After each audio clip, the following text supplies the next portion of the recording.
menurun drastis lah. Susah nyari sewa sekarang. Selama ada Grab itu kan. Setelah ada ojek ini, kami udah bukan kurang sewa, memang nggak ada sewa lagi. Kata kami ini biasanya dapat uang satu hari 100 atau 80. Sekarang ini makan siang aja nggak ada. Kalau hari kadang udah sore hari belum dapat sewa. Pokoknya dari 2017 dah nggak ada lagi sewa. Daraja ini pun agak merosot juga kami.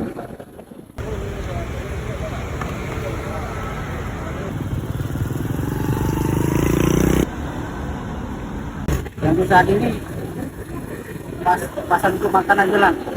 Kayak gini hari saya aja jam 8 keluar ini belum hari sini. Lu bayangkan, hancur terus kami kalau bisa nih.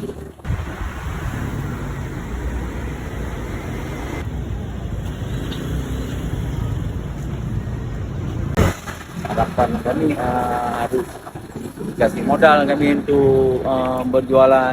Ada modal, kadang berasa tuan buaya susah.